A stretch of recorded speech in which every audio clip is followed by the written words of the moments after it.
At kahit sinaway kahapon ni Pangulong Rodrigo Duterte ang mga nagpapagulong ng impeachment complaint laban kay Vice President Robredo, ngayon inulit niyang kasama raw si Robredo sa mga gusto raw na mapatalsik siya sa pwesto. Sa graduation ng mga pulis sa Cavite kanina, nagkausap at nagtape pa sa upuan ang Pangulo at Pangalawang Pangulo. At dyan po tumutok si Cedric Castillo. Kahit pa humaba ang listahan ng mga napatay, basta't naayon daw sa batas at sa tawag ng tungkulin, sagot daw ni Pangulong Rodrigo Duterte ang bawat isang pulis. Performance of duty, 1,000 ang napatay mo, okay lang. I will defend you. I will protect you. Is that clear?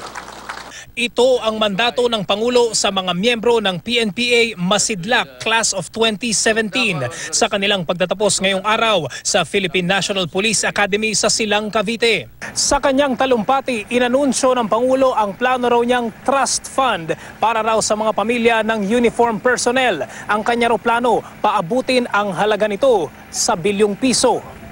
Nagbiro pa si Pangulong Duterte tungkol sa anyay pagkakaroon ng ilang pulis ng higit pa sa isang asawa. Basta wag lang babae, ha? Naya na pag matanda na kaya sa akin. Kasi medyo, do not follow your leader. Yung leader ninyo, yung sila, hindi ako. Thank you. Panauhing pandangal din sa commencement exercises si Vice President Leni Robredo.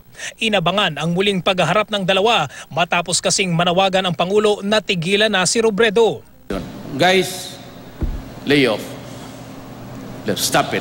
Ang Pangulo rin ang muling umungkat kagabi ng issue na kasama raw si Robredo sa mga nagnanais mapatalsik siya sa pwesto. What's behind it? Itong si Trillanes. Wala, sundalo, mas mabuti pang security guard dito. And his ilk. Sino ang isa? Si Dilima.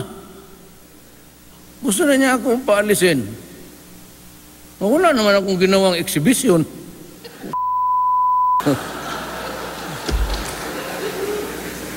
Pangatlo, si Leni.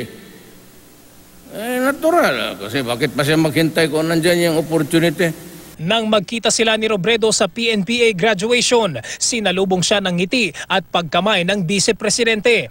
Sa orihinal na seating arrangement, papagitna sa kanila si DILG Secretary Ismael Sueno. Pero sa kuhang ito, makikitang sinenyasan ng Pangulo si Robredo na umupo sa kanyang tabi. Sa kanyang talumpati, walang binanggit ang Pangulo tungkol sa politika. Sa pagtatapos ng programa, may 2 minutong nag-usap muli sina Duterte at Robredo. Sumenyas ang Pangulo sa kanyang chief aide na si Secretary Christopher Bongo na lumapit at nakangiting tumabi kay Vice President Robredo. Inaalam pa ng GMA News kung ano ang napag-usapan bago umalis ang Pangulo.